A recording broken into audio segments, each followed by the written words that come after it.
So 2017, mayors first met here in Alaska and really talked about the need for a pan-Arctic forum for mayors and community leaders to really raise the voices of community at regional and international or circumpolar governance tables.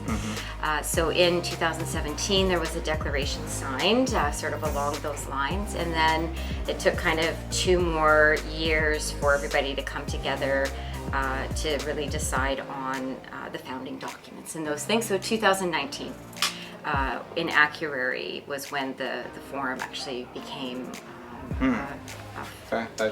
So Norway's already the chair of the Arctic Mayors Forum because of the situation with Russia. So we will actually have a General Assembly meeting in April of this year. So you'll be getting an invitation from me to come to Norway.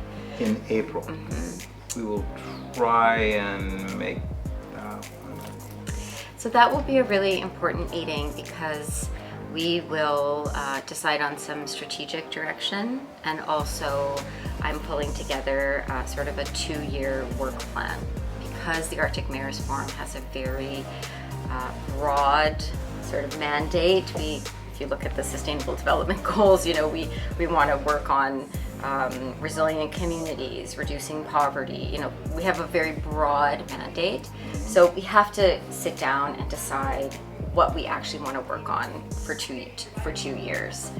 So that work is ongoing right now, and at the General Assembly, mayors will come together and hopefully, you know, we're meant to be a forum for open dialogue and communication, and the only way to, in my view, to get things really done is to make sure that the voices at the table are representative of the Arctic.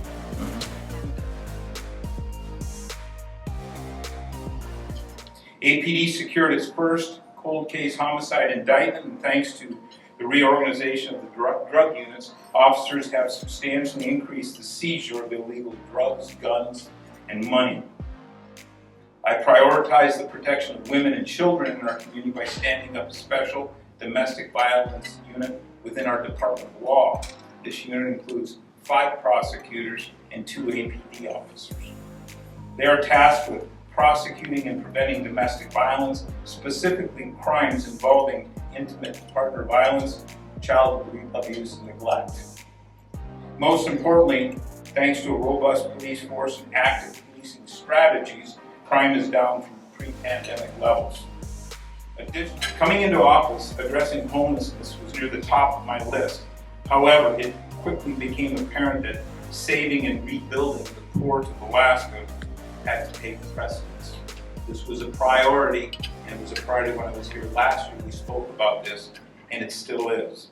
With 90% of Alaskans relying on the wide range of products which flow through the port, and the port being at risk of collapse in an earthquake, I directed all available resources to confront this impending crisis.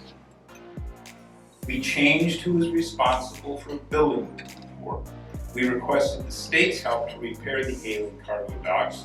We rallied port users to support our plan and traveled to DC to represent our case, or to present our case to Congress and the administration.